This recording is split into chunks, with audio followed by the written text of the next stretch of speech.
자, 오늘 바로 시작할까요? 네. 서영이 이거 혹시 영상 됐나요? 찍고 있어요. 아, 됐어요? 아, 네. 네, 진행 중이죠. 네. 오늘 자, 제가 일단 기도하고 바로 시작하겠습니다. 거룩하신 하나님 아버지 감사합니다. 이 시간 웨스트민스터 소유리 문답을 통해 성경 전반에 나타난 하나님의 교리를 진리를 일부분 살펴보고자 합니다. 이 시간도 청년부 저희와 함께 하여 주셔서 주님에 대한 바른 지혜와 지식으로 무장할 수 있는 저희 모두가 될 수 있도록 깨달음으로 함께 하여 주시고 저희의 삶을 인도하여 주시옵소서. 이 모든 말씀 살아서 역사하시는 우리 주 예수 그리스도의 이름으로 기도합니다. 아멘. 저번에 구문했죠. 구문 했던 거 기억나시죠? 저번에 핵심은요, 창조인데 하나님께서는 창조만 하시지 않고 무엇을 하셨다라고 말씀드렸었어요. 뭐였죠? 그렇죠. 네? 하나님께서는 창조만 하시지 않고 해석도 해주셨습니다. 그래서 광명체를 만드시고 큰 광명체한테는 야, 너는 낮을 주관해라. 너는 밤을 주관. 이제 해 달이죠.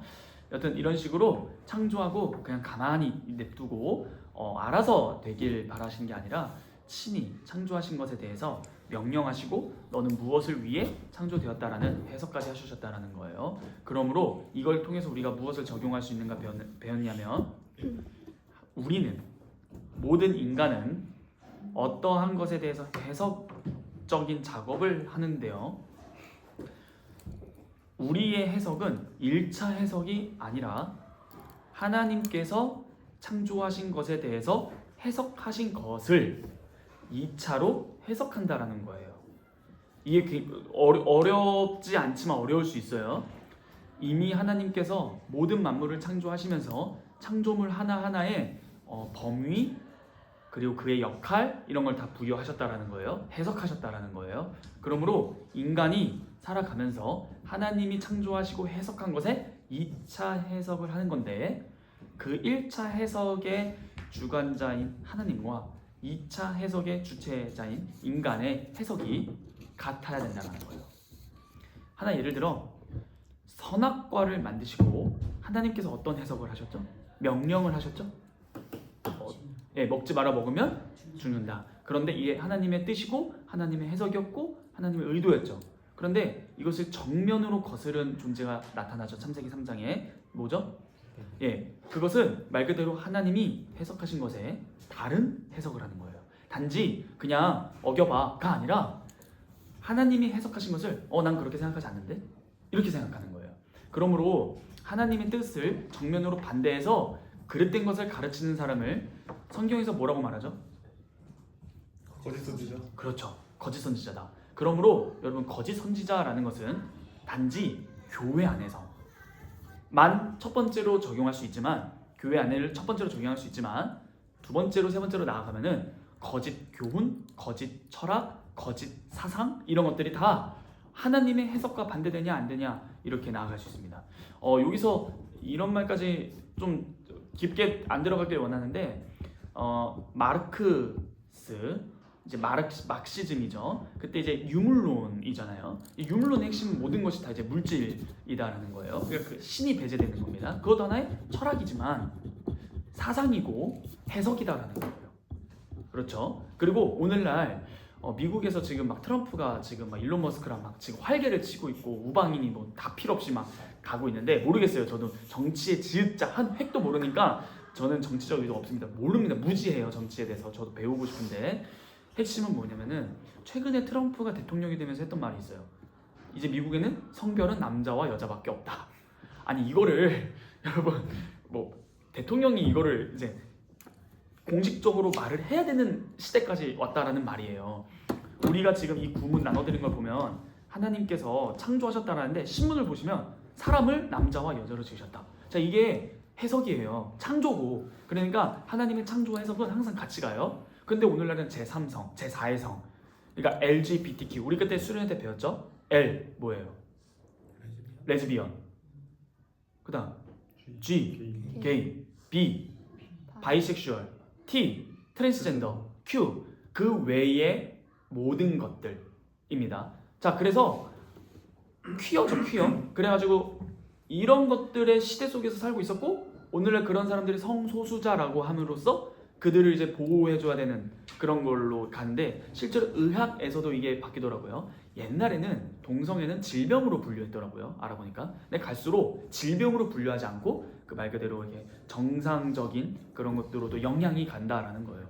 그래서 참 그런 것들이 신기했습니다. 의학이라는 것도 객관이라는 과학이라는 거에 근거한다고는 하지만 사상이라는 것에서 완전히 배제된 분리된 것은 아니구나 라는 것을 또 느끼게 되는 시간도 있었습니다. 그래서 의학의 그런 동성애를 바라보는 관점도 시대에 따라 달라지기도 합니다. 여하튼 결국에는 하나님이 창조하신 것에 대한 해석에 우리도 동일하게 해석을 하는 것이 굉장히 중요합니다. 그래서 시대의 사조를 분별하라 이런 겁니다. 이 시대를 분별하라. 그래서 히브리서에서는 신앙이 성장한 자들을 향해서 뭐라 말하냐면 저들은 지각을 활용하여 분별한다. 그러니까 신앙이 성장했다는 건요, 새벽 예배 안 빠지고 수요, 금요, 주일 안 빠지는 것이 신앙이 성장했다 그게 아니라 우리의 일상생활을 하나님의 뜻대로 날마다 분별하면서 살아갈 수 있는가? 이게 신앙의 성장이에요. 그래서 말씀을 잘 알아야겠다라는 겁니다. 자, 오늘 신문인데요. 제가 신문 읽고 여러분들 다 읽어주시면 되겠습니다. 신문. 하나님께서 사람을 어떻게 지으셨습니까? 하나님께서는 사람을 남자와 여자로 지으시되 자기의 형상대로 지식과 의와 거룩함으로 창조하시어 피조물을 다스리게 하셨습니다. 아멘. 자, 이게 뭐죠? 아, 너무 간단한 거구나. 사람은 하나님의 형상이다 라는 거예요. 그런데 여러분 이런 질문 해보셨어요? 하나님의 형상으로서 사람이잖아요. 그러면 하나님의 형상이 뭐야? 아니, 사람인데 그 하나님의 형상이 뭐야? 라는 거예요. 그러니까 하나님의 형상이, 하나님이 사람은 아니잖아요. 하나님의 어떤 형상이 사람에게 있다라는 거잖아요. 그럼 이 하나님의 형상은 뭐예요? 인격. 오케이. 좋은 거예요. 왜냐면 사람 외에 인격이 없으니까. 물론 천사 제외하고요. 동물에게 인격이 없죠. 네. 또 하나님 형상이 뭘까요?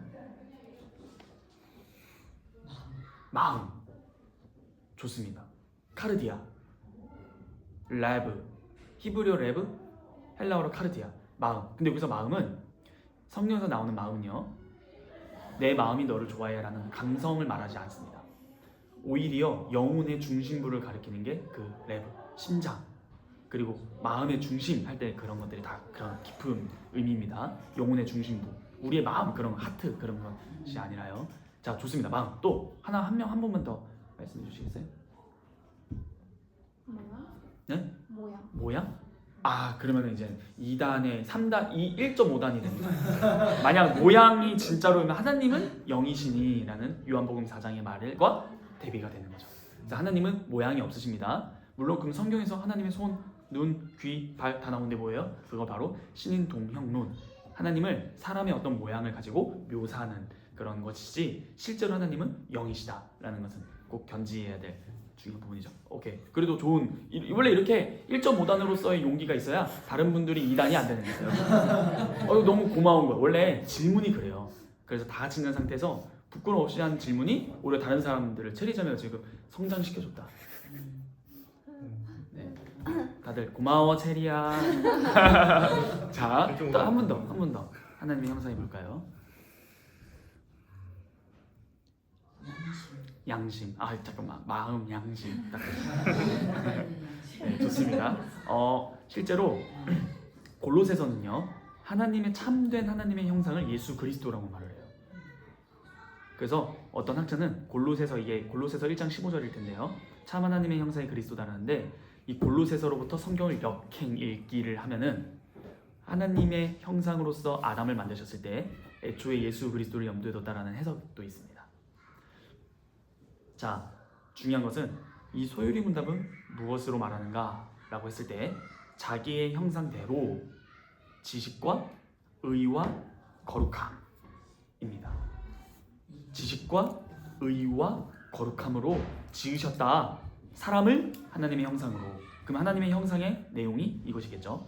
그러면은 여기다가 저는 한 가지를 더 추가하고자 합니다.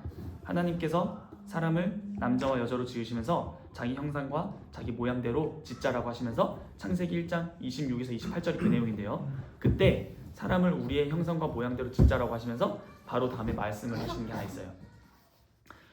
그게 뭐냐? 하늘과 땅과 바다에 있는 모든 짐승들을 다스리게 하자. 기억나시죠? 그러므로 하나님의 형상 중 하나는 다스림도 있습니다. 자, 그러면은 네 가지인데요. 다스림까지 합치면요. 네, 사실 세 가지입니다. 왜 그러냐면은 각주 5번이 지식, 의, 거룩이 있는데 각주 5번에 성경 말씀 몇 개예요? 2개. 2개죠? 지식이 골로새서 3장 10절입니다. 그 다음 의와 거룩이 에베소서 4장 24절이에요. 그러므로 대표적인 하나님의 형상을 뭔가라는 거에 대해서 여기 나와 있는 골로새서 3장 10절과 에베소서 4장 24절과 제가 방금 추가로 말씀드린 창세기 1장 26절에서 28절에 나오는 다스림이다라는 거예요. 그것이 실제로 각주 6번에 창세기 1장 28절에 나와 있습니다. 그렇죠? 그러므로 지식, 의와 거룩, 다스림. 자, 그러면은 이거 말씀드리고 마무리하도록 하겠습니다. 이렇게 짧게 하니까 좋죠. 마음이 편하죠. 아, 마음이 하나님의 형상. 마음이 하나님 편. 형상 성품대로. 네, 다음부터 이렇게 좀 짧게 하도록 하겠습니다. 우리 청년들이 설문조사하면서 저도 눈물을 많이 머금고 있긴 했는데 다들 많이 그동안 힘들었구나. 네, 이렇게 설문조사 필요한 것 같아요. 네, 다 죽었어요. 농담이고. 자, 이걸 말씀드리고 마무리할게요. 왜 하나님의 형상이라고 했을 때 골로새서 3장 10절의 지식과 에베소서 4장 24절의 의와 거룩, 그리고 창세기 1장 28절의 다스림을 말했을까? 다른 말로 하면은 하나님의 형상은 이 네 개가 전부가 아니잖아요. 그런데 이 네 개를 대표격으로 세웠죠. 자, 질문하지 않고 답 말씀드리고 마무리하겠습니다. 왜 성경은 사람을 하나님의 형상이라고 하는데 그 하나님의 형상의 중요한 속성을 이 네 가지로 한정했을까? 제가 답을 드릴게요. 인간이 타락했을 때, 그리고 타락한 이후로 가장 망가지게, 두드러지게 망가진 것이 이 네 가지입니다. 무슨 말이죠? 생육하고 번성할 땅에 충만하려 모든 것을 다스리려 했더니 여전히 하나님의 형상이 잔존해서 다스리기는 하는데 폭력, 포갑, 군주 이런 식으로 억압, 잘못 다스린다라는 거예요. 여전히 다스려요. 그냥 타락해버렸습니다. 지식, 하나님을 아는 그 지식도 굉장히 크게 망가졌어요. 신은 없다. 그렇죠. 의, 하나님 앞에서 의롭지도 않고 하나님의 명령의 당위, 인간의 책임과 의무를 수행할 생각도 할 마음도 없어요. 그 다음 뭐죠? 거룩. 당연하죠? 거룩하지 않습니다. 그러므로 인간이 하나님의 형상으로서 타락을 했을 때 가장 두드러지게 망가진 것을 소개하는 거예요. 그렇죠? 그러면은 이런 질문까지 생각해 보신 분은 똑똑인데요. 방금 이 왜 네 가지를 대표로 했다고 했죠? 인간이 타락했을 때 가장 두드러지게 망가진 것들이죠. 이 말은 놀랍게 반대로도 가능합니다. 구원받은 사람은 이 네 개를 가장 크게 회복한다. 다스리는 것을 바르게 하려고 시작합니다. 가정을 다스리든 나라를 다스리든 공동체를 다스리든 하나님의 뜻대로 하려고 하고 이 자연 만물과 동식물들을 함부로 대하지 않습니다. 하나님께서 지으신 선한 것들을 인정하고 존중하지 동물들을 함부로 대하건 식물들을 함부로 대하건 저 그렇다고 해서 여기서 막 그런 건 아니에요. 막 채식주의자 그런 거 절대 아닙니다. 근데 그런 거 있잖아요. 태도가. 둘째, 첫 번째 다스림의 그 두 번째 지식입니다. 하나님은 없어 라는 것으로부터 그 하나님을 알 뿐만 아니라 그 하나님이 어떠한 분이신지까지도 여러분들이 알게 되었습니다. 바로 그분은 삼위일체 하나님이시고 이 세상 사람들 어느 누구도 절대로 믿을 수 없는 그 하나님을 우리는 믿는다. 그리고 더 궁극적으로 예수 그리스도가 하나님이신 것을 또 알죠. 세 번째로 우리가 이제 하나님 앞에서 의로워졌다. 이 의로워졌다라는 말은요, 여러분 이렇게 생각하면 좋아요. 마지막 최후 심판 때에서 여러분들은 의롭다라고 말을 듣는 말은 다른 말로 하면은 너희들은 죄가 없다. 판결. 이게 의의 선언이에요. 그러니까 하나님 앞에서 죄가 없다라는 선언을 받을 수 있는 존재가 된 것입니다.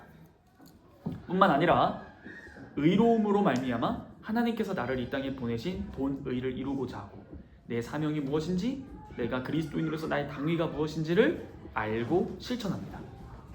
그리고 마지막 네 번째로 거룩함입니다. 우리가 이젠 하나님께서 보시기에 거룩해졌다라는 거예요.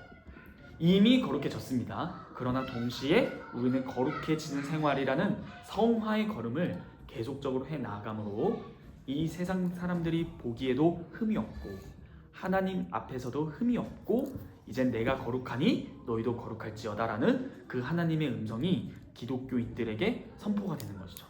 그러므로 이 하나님의 형상, 다스림, 지식, 의, 거룩은 하나님의 형상의 전부는 아니지만 대표격으로 나오는 것인데 그 이유는 바로 인간이 타락했을 때 가장 두드러지게 망가진 네 가지이면서 동시에 성령 하나님으로 말미암아 회복됐을 때 가장 또한 두드러지게 회복되는 것이 이 네 가지이기 때문입니다.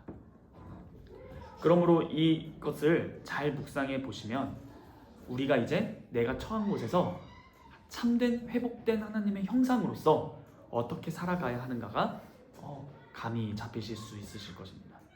나는 항상 바르게 다스려야 되고 나는 항상 바른 지식을 가지고 분별해야 되며 나는 항상 바른 의를 가지고 있기 때문에 하나님 앞에서 무죄선언 뿐만 아니라 영원한 생명을 받은 자로서 새 사람으로서 살아가야 되고 또한 하나님 앞에서 거룩해졌기 때문에 우리의 실질적인 삶 또한 거룩해져야 한다. 네, 오늘 여기까지 하도록 하겠습니다. 질문 있으신가요?